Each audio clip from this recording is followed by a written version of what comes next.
Hello there! Of course everyone's here. I'd like to say hello to the winners and hello to the losers.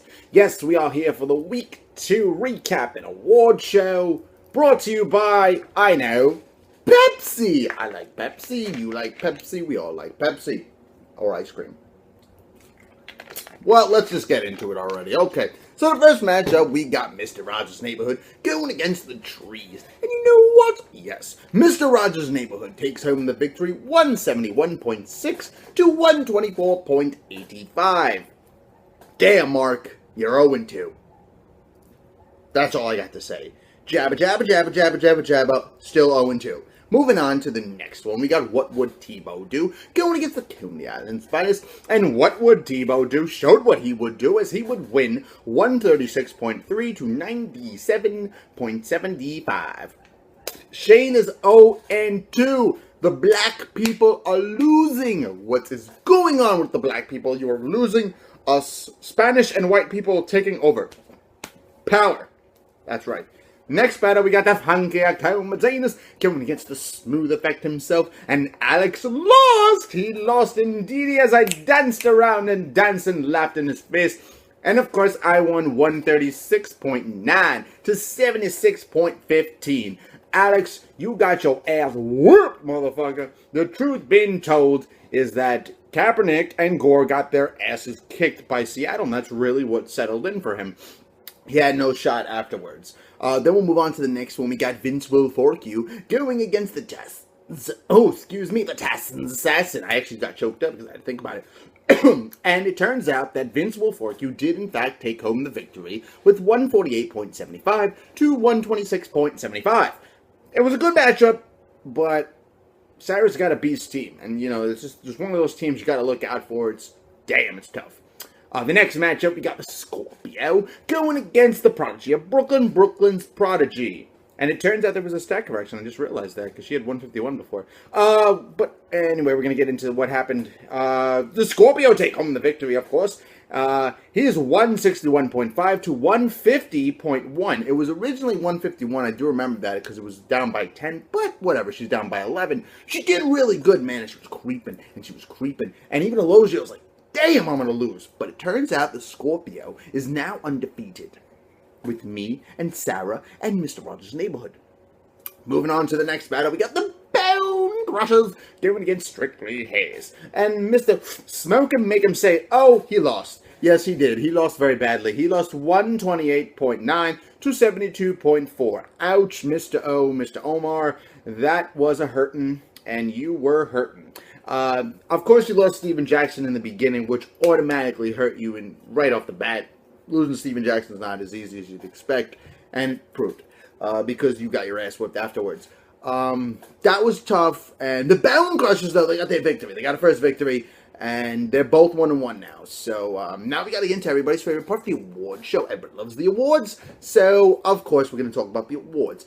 Yes, yesterday, Elogio came by, and he did, in fact, hand over the belt, because that's how the rule works, and he gave it to none other than the previous MVP herself, Mr. Rogers' Neighborhood, with 171.6 at the highest. Okay, she never won anything last year except, you know, the final MVP. But during the season, she won no awards. She never was hurting for a squirting. She was never the MVP. She never got knocked the fuck out. I don't even think she got coulda, woulda, shoulda. And she never got a heartbreaker. But now, so week 2, year 2013, season 2, she gets the MVP. So she gets her belt back.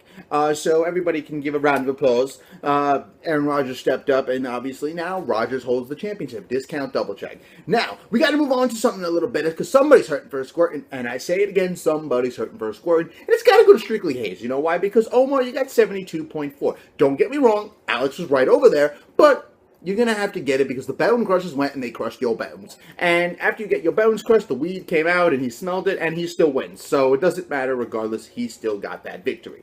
And of course, the next one you got knocked the fuck out. Somebody got knocked the fuck out this week. And it turns out it's a funky account. Martinez by me got knocked the fuck out. And mainly because of the way Seattle played, they knocked the fuck out of the San Francisco 49ers. And I'm a Niner fan, so that hurt a little bit. But I didn't really, I wanted them to win, but I didn't want Alex to win.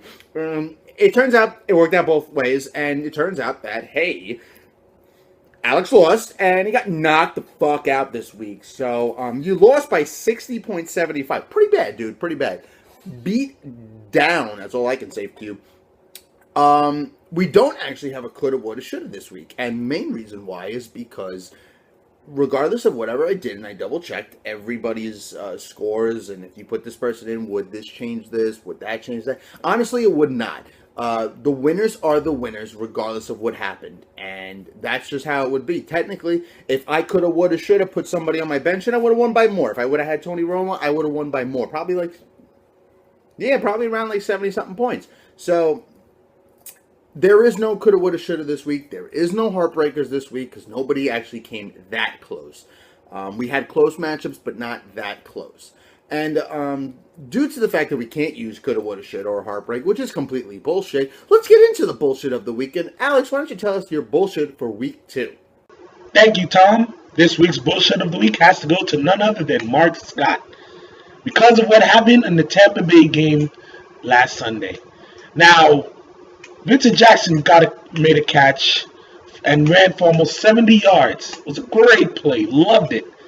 And the reason why this is bullshit of the week is not only because of the play, but because of Mark Scott's reaction of the play before and after the actual bullshit occurred. After Vincent Jackson made his great catch, Mark Scott went wild the fuck out.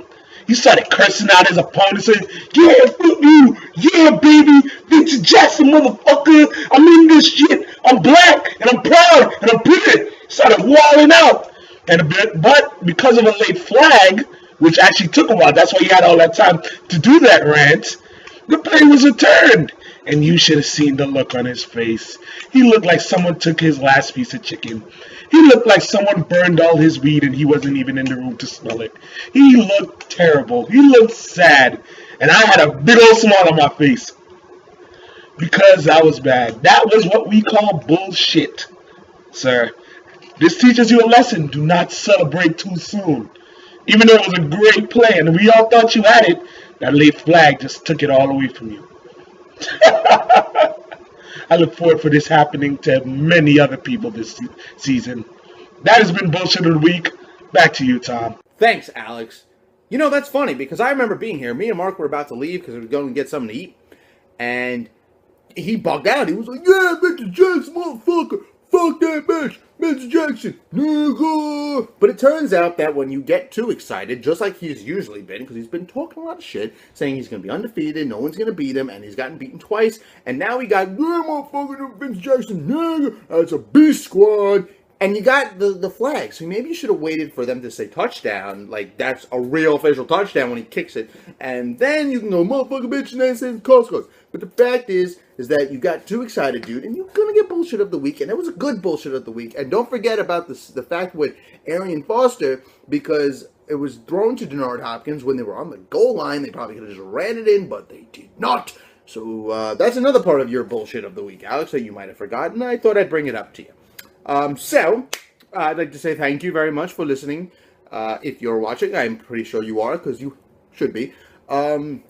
Now we're going to get into the freaking predictions for week 3, and I'll be back, alright? So, pieces.